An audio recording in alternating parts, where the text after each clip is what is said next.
اور یہی مقصد ہے اس عزم عالیشان بہتر پاکستان کا کہ ان جیسے لوگوں سے ہم یہ دیکھ سکیں کہ وہ ایمان اور وہ سوچ پہلا قدم وہ کیسے ہوگا. ایک چھوٹا سا وقفہ لیجیے گا.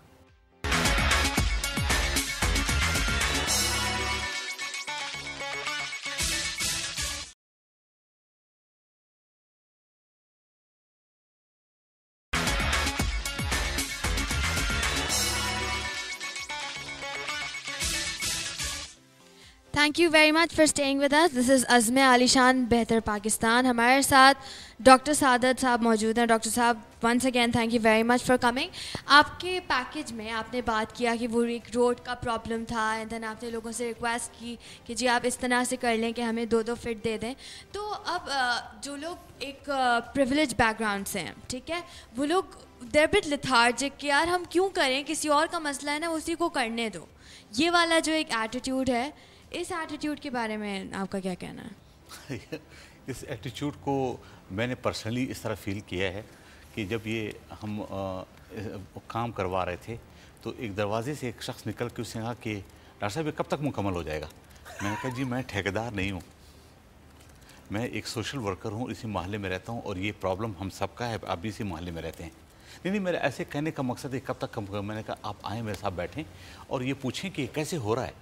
آپ نے یہ پوچھنے کے بجائے کہ کیسے ہو رہا ہے, یہ کب ختم ہوگا. کیونکہ اگر آپ کو پرابلم, مجھے بھی پرابلم ہے اور ہم فیوچر کے پرابلم کو سالو کرنے کی کوشش کر رہے ہیں, تو وہی آپٹیمزم کی بات آتی ہے. جو اندر بیٹھا ہوتا ہے وہ کہتا ہے یہ پتہ نہیں کیسے ہوگا, کیا مصیبت کھڑی کی ہوئی ہے. وہ یہ نہیں سمجھتا کہ یہ شخص جو کام کر رہا ہے یہ کوئی کسی کے کہنے پہ نہیں کر رہا ہے, بلکہ اس کو کوشش یہی ہے کہ ہم اس چیز کو بہتر وہ طریقے سے وہ کر لیں تاکہ سب کو سہولت پہنچے. وہ آپ سے پوچھتے ہیں یہ کب ختم ہوگا. ہاں وہ ہم اس چیز کو بھی اپنا حق سمجھتے ہیں, ہم اپنے فرض کو بھول جاتے ہیں. بیٹا ابا جان سے ہم نے ساری باتیں کی, کیا سیکھا, آپ کو کیا لگتا ہے کہ کوئی ایک ایسی بات جو آپ کہیں کہ یار یہ یونیک ہے؟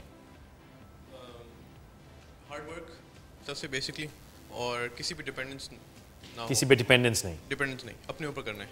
تو اس کا بیسٹ یہ کہ ان کو میں نے دیکھا انہوں نے کبھی کسی سے ہیلپ نہیں مانگی کسی چیز کے لیے. اٹھو چل پڑو, اسٹارٹ کرتے ہیں, انیشیٹ خود کرتے ہیں, پھر لوگ ہیلپ کرتے ہیں, وہ آگے پھر اس طرح چلتا ہے, مگر کبھی کسی سے کہا نہیں کرنے کو, خود کرتے ہیں. اور یہ پرابلم آپ لوگوں میں آگے کیری فارورڈ ہوئی ہے کہ نہیں؟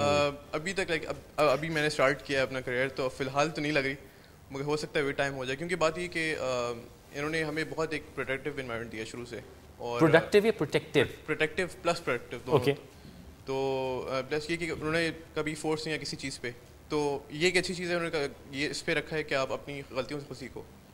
اوکے, جو پروٹیکٹیو انوائرمنٹ کی بات کی ڈاکٹر صاحب, ایسا نہیں ہے کہ, اور میں اس پہ میں سمجھنا چاہ رہا ہوں کہ ہمارے معاشرے میں ہم اتنے پروٹیکٹیو ہیں کہ ہم کاہل ہو گئے کہ کوئی کر لے گا, کیونکہ ابا جان نے سب کرنا ہوتا ہے. یہ ہمارے جو ابھی نیا معاشرہ چل رہا ہے ینگسٹرز میں یہ پرابلم بہت زیادہ ہے, کیونکہ ہم نے ہر چیز کو اپنے ہاتھ میں لے لی, ان تک ان کو ٹرانسمٹ کرنے کی کوشش ہی نہیں کی. ان تک ہم نے ٹرانسمٹ کرنے کی کوشش نہیں کی, بلکہ ہونا تو یہ چاہیے. میں تو کبھی ان سے کہتا ہوں نا, دنیا کا کوئی کام, ایون گھر کے سودے کے لیے میں ان کو ساتھ لے کے جاتا ہوں کہ یہ آپ کو پتہ ہونا چاہیے یہ گھر کا سودا کس طرح آتا ہے. کیونکہ اگر آپ ڈپینڈنٹ ہو جائیں گے دوسروں پہ تو پھر آپ کے لیے بڑا مشکل ہو جائے گا. بے شک ڈپینڈنسی اچھی چیز نہیں ہے, کیونکہ آپ انتظار میں رہیں گے دوسرا کرے گا, کر نہیں رہے, آپ گندی زندگی جیے جا رہے ہیں. آپ 14 اگست کو انڈیپینڈنٹ ڈے کے طور پہ وہ کرتے ہیں, سیلیبریٹ کرتے ہیں, ڈیپینڈنٹ ڈے کے طور پہ سیلیبریٹ نہیں کرتے. کہاں چھیڑ رہے ہیں آپ, ہماری صحیح کہہ رہے ہیں, ہم نے تو اپنے سوچ کے اوپر بھی تقریباً اپنے آپ کو آزاد نہیں سمجھا. جی بیٹا سوال کرنا چاہیں فرمائیے.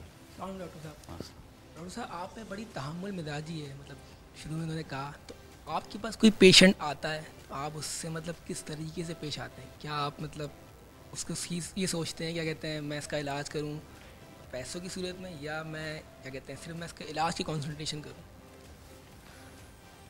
بات یہ کہ پیشنٹ تو اس کی بہت ہی کوئریز ہوتی ہیں, بہت سوالات ہوتے ہیں, اور ان سوالات کے مطابق ہم ان کو مطمئن کرنا پڑتا ہے, اور ان کو یہ یقین دلانا ہوتا ہے کہ آپ کا ٹریٹمنٹ ہاسپٹل کے اندر اسی طرح ہوگا جیسے آپ کہیں پرائیویٹ سے کرواتے ہیں. اور لوگ پریفر کرتے ہیں کہ جب آپ ان کے لیے ہاسپٹل کے اندر وہی انوائرمنٹ پرووائڈ کرتے ہیں, دے پریفر, وہ آتے ہیں وہاں پہ اور اپنی ٹریٹمنٹ لے کے جاتے ہیں, اور وہ ٹرانسمٹ کرتے ہیں اس بات کو آگے کہ جی وہی فیسلٹیز تو جو پرائیویٹ ہاسپٹل سے بہتر فیسلٹیز تو ہمیں یہاں پہ مل رہی ہے, آپ ہاسپٹل کیوں نہیں جاتے؟ تو یہ وقت کے ساتھ جب آپ پیشنٹ کو, یہ ریئلائزیشن کی بات ہوتی ہے, باہر سے آپ کو نہیں ملتا, جب وہ خود آپ کو پیشنٹ آپ کے اس پروسیس سے گزرتا ہے تو وہ ریئلائز کرتا ہے. اچھا کبھی ایسا بھی ہوتا ہوگا کہ آپ کسی پیشنٹ سے بہت زیادہ چڑچڑ ہو جاتے ہوں گے کہ یار یہ بار بار ایک ہی پیشنٹ مطلب آ رہا ہے کیا کروں میں اس کو, ایسی دوائی دے دوں کہ ہوتا ہے. میرے ایک استاد تھے, اس سے ایک پیشنٹ نے پوچھا کہ جب میں ان کا رجسٹرار تھا تو انہوں نے اسے پوچھا کہ میں کیا کھاؤں, اس نے کہا یہ چیز نہیں کھاؤ. پھر اسے پوچھا کیا کھاؤں, اس نے کہا یہ نہیں کھاؤ. آخر میں وہ پوچھتے اس نے کہتا ہے سب کچھ کھاؤ, ایک میرا سر نہیں کھاؤ. لیکن تحمل کبھی کبھی ختم ہو جاتا ہے. ہوتا ہے لیکن اتنا نہیں. لیکن یہ زندگی کا ہے, زندگی کا حصہ. کوئی گانا مانا سنوائیں گے علیزہ صاحب؟ ہاں جی, ہمارے پاس ایک جو بہت بڑا ہٹ ہوا تھا, we're hitting it again. We have اب خود کچھ کرنا پڑے گا. جیسے سر نے بات کی ہے کہ جیسے انہوں نے بھی کہا کہ انہوں نے کبھی کسی سے ہیلپ نہیں لی, جو کیا خود کیا. تو that is the whole message of the song کہ اب جو بھی کرنا ہے نا وہ خود کرنا ہے, کوئی آئے گا نہیں کروانے کے لیے. تو میں آپ کا شکریہ کرنا چاہتا ہوں اس سے پہلے کہ آپ گانے پہ جائیں کہ اس بار آپ نے اس طرف دیکھ کے نہیں کہا کہ آپ نے تو سنا ہوگا, جیسے ہم بوڑھے ہو گئے ہمیں نہیں پتہ ہے. ٹھیک ہے, نہیں یو آر ویری اپڈیٹڈ. جی on air cheating kar rahe. We have strings and we have Atif Aslam with the wondrous song called Ab Khud Kuch Karna Padega. Let's check it out.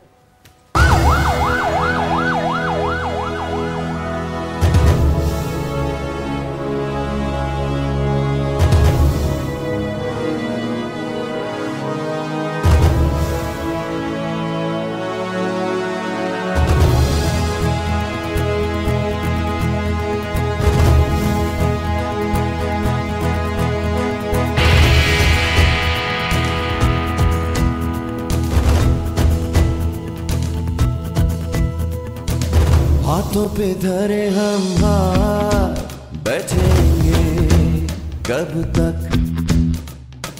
کیا بدلے ہیں حالات ایسے اب تک, کب تک رونا پڑے گا جو ہے کھونا پڑے گا, کہتا ہوں سن لو میرے یار, اب خود کچھ کرنا پڑے گا ہم کو, چلنا پڑے گا مرنا پڑے گا, اب خود کچھ کرنا پڑے گا.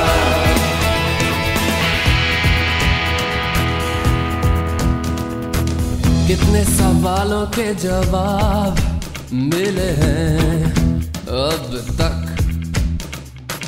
کتنا کیا ہے انتظار اور کرو گے کب تک, کب تک رونا پڑے گا جو ہے کھونا پڑے گا, کہتا ہوں سن لو میرے یار, اب خود کچھ کرنا پڑے